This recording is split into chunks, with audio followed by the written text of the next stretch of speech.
1절에서 21절까지 한 절씩 돌아가면서 읽겠습니다. 그러므로 형제들아, 내가 하나님의 모든 자비하심으로 너희를 권하노니 너희 몸을 하나님이 기뻐하시는 거룩한 산 제물로 드리라. 이는 너희가 드릴 영적 예배니라.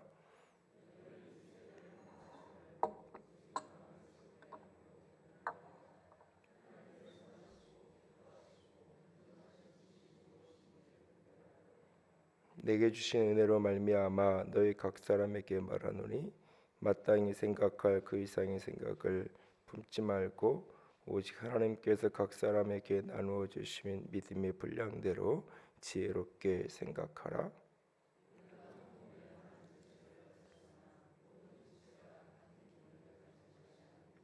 이와 같이 우리 많은 사람이 그리스도 안에서 한 몸이 되어 서로 지체가 되었느니라.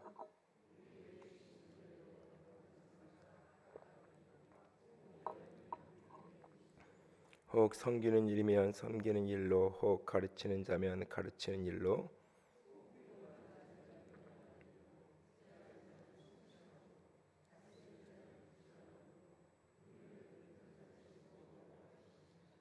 사랑에는 거짓이 없나니 악을 미워하고 선에 속하라.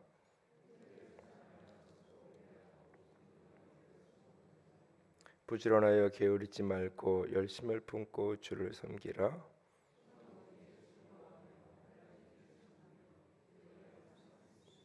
성도들의 쓸 것을 공급하며 손 대접하기를 힘쓰라.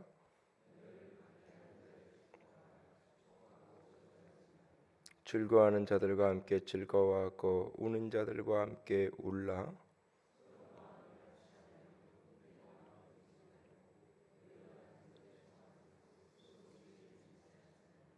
아무에게도 악을 악으로 갚지 말고 모든 사람 앞에서 선한 일을 도모하라.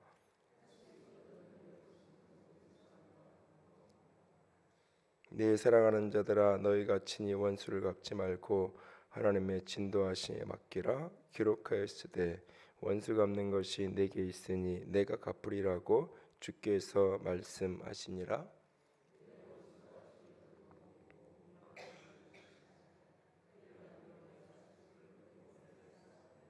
함께 읽습니다. 악에게 지지 말고 선으로 악을 이기라. 아멘. 그리스도인이 되고 내가 예수를 믿고 나면 가장 먼저 하게 되는 것, 그리고 예수 믿고 나서 가장 많이 하게 되는 게 바로 예배를 하게 되는 거죠. 하나님 앞에 우리가 공동체를 모여서 예배하는 것, 신앙에 대해서 가장 많이 우리가 참여하게 되고 하게 되는 건데, 예배란 과연 어떤 것일까라고 하는 고민을 하게 됩니다. 그 어떤 분이 이렇게 일상적으로 습관적으로 이렇게 예배를 본다 자꾸 이렇게 늘 습관적으로 그렇게 말하시는 분이 계셨는데요. 그래서 예배는 보는 게 아니라 예배를 하는 겁니다라고 이렇게 교정을 몇 번 이렇게 해드렸는데도, 이게 어렸을 때부터 이제 교회 생활하셨던 분인데 습관으로 이제 자꾸 자기도 모르게 예배 본다 이런 표현을 자꾸 쓰는 경우를 본 적이 있는데요. 예배를 본다, 이건 어떤 의미에서 이제 구경꾼의 의미, 내가 관객, 영화를 보러 가는 것처럼, 연극을 보는 것처럼, 그래서 이제 그거를 그렇게 쓰지 말라 그랬는데, 이제 그리스도인들이 또 오해하는 것 중에 하나가 예배를 드린다라고 생각을 하는 거죠. 그래서 예배를 하나님께 드리는 것, 이게 이제 구약의 제사에서 온 이미지 속에서 하나님께 제사를 드린다, 그래서 예배를 드린다라는 표현을 사용합니다. 그러나 성경을 자세히 들여다보면 이 구약 제사와 관련된 문맥, 그래서 제사를 드린다라고 대부분 쓰고, 제사와 관련된 아주 소수의 문맥에서만 예배를 드린다는 표현을 쓰고, 대부분은 예배는 한다라고 하는 표현을 씁니다. 예배한다. 이게 왜 예배한다라는 표현이 중요하냐면, 예배를 드린다라고 말하면 나는 수동적이 되고 예배를 누군가에게 드리는, 자꾸 어떤 의식의 문제, 내가 어떤 찬양을 드리고 헌금을 드리고 어떤 형식과 의식의 차원으로 내가 무엇인가를 갖다가 이렇게 바치고 올려드리는 이런 어떤 모습에서 드린다는 표현이 이렇게 주는 이미지가 그렇게 흘러갑니다. 근데 예배를 한다라고 성경에서 사용하는 이유는 예배는 쌍방한 교통이기 때문에 그렇습니다. 내가 하나님을 향하여 드리는 것과 하나님으로부터의 받음이 예배의 현장에서 동시에 이루어지는 거예요. 사실 우리는 예배를 드린다고 사실 언어는 예배를 드린다고 표현을 해야 되라고 말하고 드린다고 사용하면서 사실 예배 속에 기대하는 거는 하나님이 내가 드린다고 표현을 100% 그것만 의미한다면 하나님이 잘 받았냐 안 받았냐 이게 예배를 드리고 나서 제일 관심이어야 되잖아요. 근데 사실은 하나님이 받으셨냐 안 받으셨느냐는 별로 관심이 없고 사실은 내가 은혜를 받았냐 못 받았냐 내가 그 속에서 감동을 받았냐 은혜를 받았냐 뭐 어떤 표현을 쓰든지 사실은 예배를 하고 나오면서 내가 무엇을 받았느냐는 데 사실은 사람들은 다 초점을 해요. 그러면서도 언어 표현은 예배를 드린다라고 사실은 표현을 하죠. 그러다 보니까 거기에서 모순적인 모습이 나타나는 겁니다. 그래서 예배는 하나님을 향하여 내가 드림의 모습과 하나님으로부터 받음의 모습이 동시에 교차하는 것. 그래서 예배의 자리에서 하나님이 나의 예배를 온전히 받으셨는가, 하나님께 드림이 된 예배를 나는 온전히 했는가, 또한 동시에 그 예배 속에서 내가 하나님이 주시는 은혜와 말씀과 하나님 안에서 내가 무엇을 받았는가, 이 두 가지가 함께 교차되는 것이 예배의 현장입니다. 그래서 오늘 본문도 보면 그러므로 형제들아 내가 하나님의 모든 자비하심으로 너희를 권하노니 이제까지 구원의 신비와 구원의 진리를 깊이 설교한 사도 바울은 특별히 바로 앞에 33절에서 36절을 보면 모든 게 끝난 결론처럼 여겨집니다. 이 33절로 11장 마지막으로 로마서가 그냥 끝나도 논리적인 여러 가지 흐름에 별 지장이 없는 것처럼 보입니다.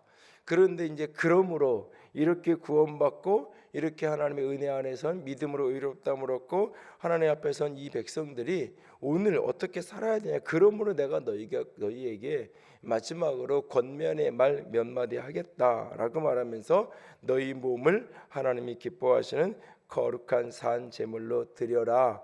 이는 너희가 드릴 영적 예배니라라고 말합니다.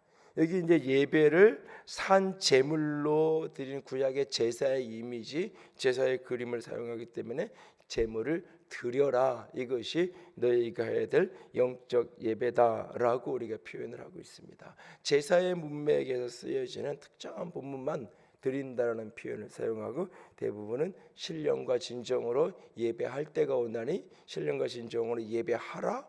예수님도 이렇게 표현하시고 성경의 많은 부분은 예배한다라고 사용합니다. 여기에 이제 너희의 몸을 하나님이 기뻐하시는 거룩한 산 제물로 드려라. 이것이 너희의 드릴 영적 예배다. 영적인 예배라는 것이 몸을 드리는 걸로 여기에 표현이 되어 있습니다. 우리가 하나님께 예배한다고 할 때에 우리의 예배의 대상은 하나님이에요. 그 하나님은 영이고 진리예요. 그렇기 때문에 우리의 예배는 반드시 영으로 하는 예배래야 그것이 하나님이 받는 예배가 되어 있어요.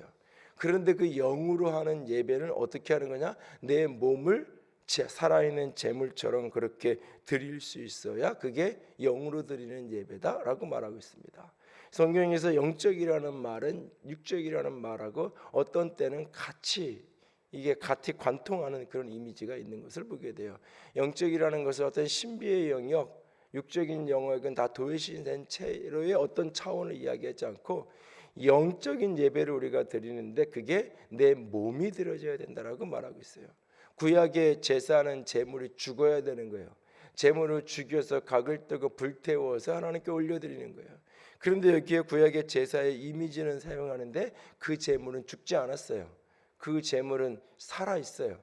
그러니까 다시 말해서 그 제물로 내 몸을 하나님께 산 제물로 드린다고 말할 때 그 제물로 드려져야 되는 그 장소가 제단이 아닌 거예요. 다른 말로 이야기하면 엄밀하게 얘기하면 예배당이 아닌 거예요. 그가 삶을 살아가고 호흡하고 살아가는 세상 속에서 사실은 영적인 예배를 드리는 자로 살아가는 거예요. 그리고는 예배를 어떻게 해야 되느냐는 이야기를 쭉 2절 이하에 하는데 오늘날 우리가 교회 안에서 예배한다라고 말하는 그런 형식의 예배에 대한 이야기가 나오지 않아요. 그래서 이것을 이제 조금 구별을 해서 공동체로 우리가 하나님께 모여서 하나님께 드리는 예배와 일상의 예배, 삶의 예배 이런 표현들을 이제 나눠서 우리가 주일에 모여서 예배드리는 공동체적인 예배와 일상의 생활에 드신 예배가 다 하나님 앞에서 균형을 유지해야 되고 다 하나님이 기뻐 받으시는 예배다라고 이렇게 정리를 해서 설명을 하긴 하지만 성경은 엄밀하게 그것을 구분해서 설명하고 있지 않아요. 그래서 오늘 기억해야 될 것은 우리가 하나님께 예배한다라고 말할 때 그 예배는 주일에 한두 시간의 예배가 예배의 전부가 아니에요. 나 이번 주에 예배 봤어, 나 이번 주에 예배했어, 그걸로 내가 해야 될 모든 예배 생활이 다 끝났다, 다 했다라고 생각하면 착각이에요. 사실은 주일에 그 한두 시간의 그 예배는 일주일과 한 주간의 내 삶으로 드렸던 예배의 연장선상에서 놓여서 그것을 어쩌면 잠시 평가하고 그것을 잠시 확인하고 점검하는 시간에 불과해요. 달리던 차가 잠시 주유소에 들어가서 기름도 넣고 이 엔진이라는 상태를 잠깐 점검하고 그리고 또 고속도로를 달려야 하는 것처럼 우리의 예배는 주일에 모여서 드리는 그 형식으로서 드리는 그 예배가 우리의 예배가 전부가 아닙니다. 그것은 우리의 일상의 삶으로 몸으로 드리는 예배의 연장선에 있을 뿐이에요. 그래서 우리 몸을 하나님께 살아있는 제물로 기뻐하시는 제물로 드려야 된다. 이것이 영적 예배다. 그렇게 몸을 드리기 위해서 가장 먼저 해야 되는 게 뭐냐? 내 마음을 새롭게 하는 거다. 이 마음이 세상으로부터 물들지 않도록 이 세대를 본받지 않고 여기에 이 세대라고 말할 때 이 세대라는 표현이 이 영어 NIV 성경에 보면 이 세상의 패턴 여러분들이 이렇게 옷 같은 걸 만들면 그 원판을 갖다가 놓고 이렇게 재단을 대고 이렇게 하잖아요. 그리고는 그걸 이렇게 가위를 잘라서 아직 미싱질을 하고 이렇게 하잖아요. 그럼 그 원판에 해당하는 것, 세상이 내게 주는 그 사고방식, 세상이 주는 가치관, 세상이 원하는 것, 세상이 성공이라고 말하는 것, 세상이 행복이라는 거 말하는 것, 그 패턴을 따라가지 말고 그 패턴을 그려준 대로 세상이 내게 그려준 대로 그 인생을 따라가는 게 아니라 우리의 마음을 새롭게 하고 변화를 받아 하나님의 선하시고 기뻐하시고 온전하신 뜻이 무엇인지를 분별하라 라고 말하고 있어요. 여기에 보면 내가 영적인 예배를 드리는데 내 몸이 하나님께 산제물로 드려져야 되고 그러기 위해서는 내 마음이 내 생각이 변화가 되어야 된다. 가치관이 달라져야 된다. 그 변화되고 달라진 그 가치관으로 이 세상을 살아가는 것, 그것이 영적인 예배다라고 말하고 있어요. 그 변화된 가치관으로 세상을 살아가는 두 가지 모습을 오늘 보면 12장에서 이야기를 하는데, 하나는 이 세상을 지체로 살아가는 거예요. 특별히 그리스도인 된 자들이 공동체 속에서 교회로 함께하는 그 교회 공동체 속에서 서로가 지체로 살아가는 거예요. 세상의 모든 모임은 자기 이익을 위한 모임이에요. 내가 명예를 얻을 수 있든지 돈을 얻을 수 있든지 내가 거기서 뭔가를 배울 수 있든지 내 필요를 위해서 어떤 것들이 사용하는 거예요. 사실 우리가 중고등학교 동창은 사실은 세월이 오래 지나도 이렇게 편하게 만나지만 대학 이후의 동창이 그렇게 깊이 가지 못하는 이유 중에 하나가, 더군다나 사회에 가서 대학생들 짧게 만났는데 사회에 가서 같은 직장에서 10년, 20년, 30년 동료로 일하면서도 사실은 이게 깊이 있는 관계가 안 되는 이유 중에 하나가 뭐냐면 다 이익으로 만나기 때문에 그래요. 내가 거래해야 되고 이렇게 잘 이렇게 예의를 갖춰야 되고 승진도 하고 모든 그런 관계. 그런데 그런 관계 없이 그래도 만나는 게 중고등학교 시절 친구, 그런 거 없이 만나고 교제하고, 그래서 사실 그게 오래가고 친구하면 그런 친구들이 떠오르는 거예요. 사실 어떤 의미에서 세상의 모든 관계, 세상의 모든 만남 공동체는 내 것을 내어주기 위해서 만나는 게 아니라 내가 무엇을 취하고 얻어가기 위해서 모이는 공동체예요. 그리고 그것을 그렇기 때문에 이익 집단과 똑같아. 내가 이익이 되면 머물러 있지만 내가 손해가 되면 얼마든지 떠날 수 있는 것이 세상적 가치예요. 그런데 오늘 그리스도인 된 자들은 교회를 내가 지체로서 섬긴다라고 말하고 있어요. 한 몸이 되어 섬긴다고 말하고 있습니다. 5절에 보니까 이와 같이 우리 많은 사람이 그리스도 안에서 한 몸이 되어 서로 지체가 되었다. 성도된 자리 다들이 예수 안에서 하나의 몸이 되었고 서로 지체가 되었다. 신비해요. 지체가 됐다라는 그 말 자체가 사실은 스스로의 필요에 의해서 마음대로 떠나갈 수 없다는 게 지체라는 말의 의미예요. 뒤집어 얘기하면 스스로의 필요에 의해서 잘라낼 수 없다는 게 지체라는 의미예요. 사회에서는 얘기하자면 기업을 구조조정한다 그러잖아요. 그래서 이 기업의 생산성과 효율성을 떨어뜨리는 사람은 잘라내는 거잖아요. 그래가지고 수익성을 높여야 되는 거예요. 기업의 목적이 그거니까. 교회는 그리스도의 공동체는 함께 지체이기 때문에 그게 아닌 거예요. 나도 스스로 지체해서 이 몸을 잘라내면 스스로가 죽는 거기 때문에 그렇게 하면 안 되는 거지만 동시에 내 곁에 있는 연약한 자들이 이제 어떤 사람이든지 그런 사람들에 대해서 내가 이것을 저런 사람은 교회에 필요 없는 사람인데 그렇지 않다는 거예요. 각각 서로가 지체고 한 몸이라는 의식을 가지고 살아가는 거예요. 그 세상의 어떤 공동체에서도 사실은 발견할 수 없는 거예요. 그래서 그 속에서 서로가 자기의 재능과 자기의 은사를 따라서 서로를 섬겨가고 사랑하고 형제 우애하고 존경하기를 먼저 하고 부지런하고 게으르지 않고 소망을 품고 환난 중에 기도하고 마지막 결론의 13절에 성도의 쓸 것을 공급하고 손 대접하기를 힘쓰고 서로 그렇게 내 것을 내어주면서 함께 가는 지체로 함께 섬겨가는 것, 이것이 세상과 근본적으로 다른 삶이 변화되어지고 마음이 변화된 태도가 변화된 사람들의 첫 번째 모습 가운데 하나로 언급하고 있어요.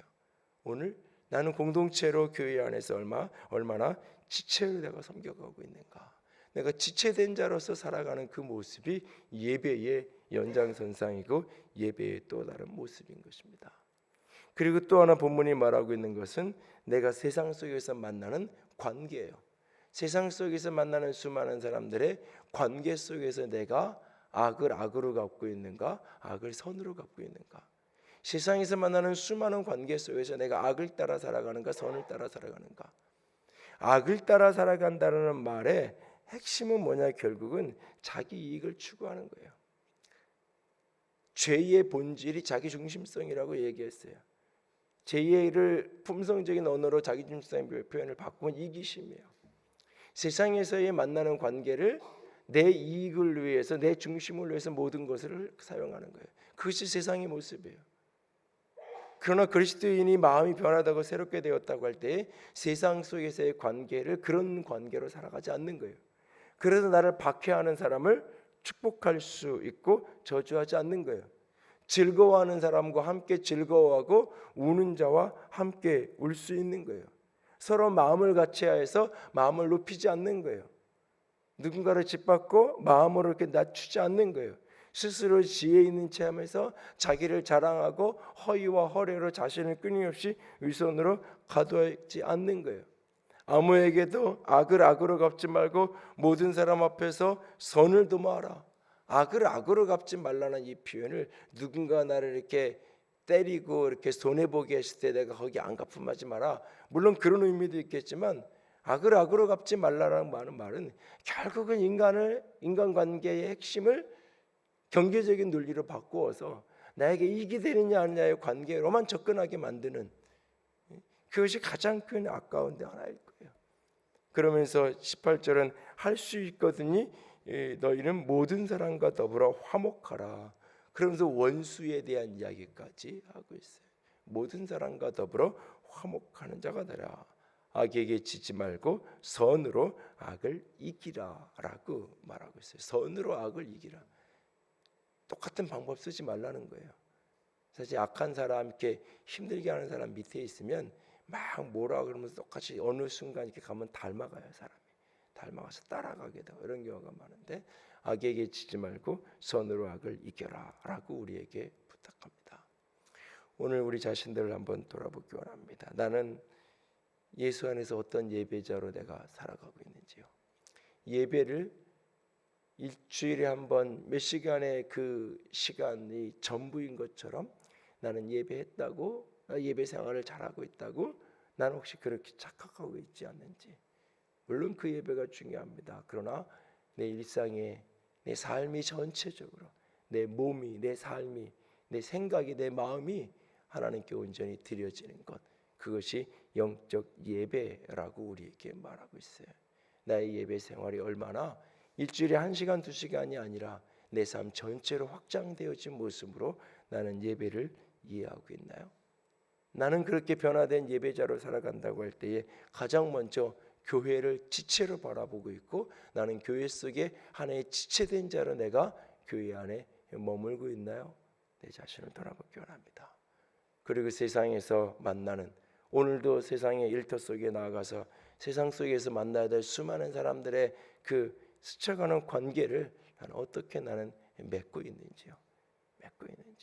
할 수 있는 한 화목한 자로 살아가기 위해서 무엇을 하고 있는지, 나는 악에게 지는 자인지, 악을 악으로 갚는 게 아니라 선으로 악을 이기는 자로 살아가고 있는지, 오늘도 이 한 날을 돌아보면서 세상 속에서 지는 자가 아니라, 실패하는 자가 아니라 이기는 자로 살아갈 수 있기를 주님의 이름으로 부탁을 드립니다.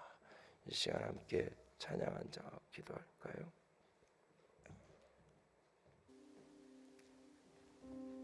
따스한 성령님 114번.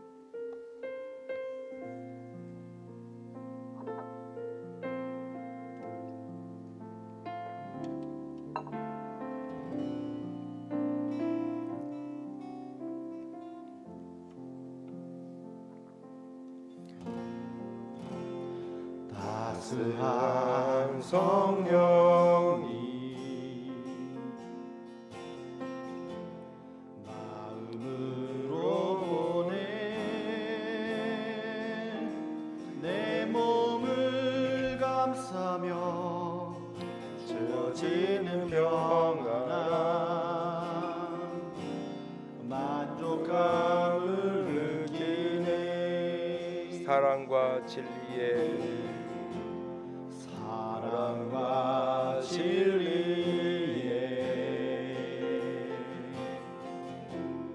한 줄기 빛 보내 내 몸을 감싸며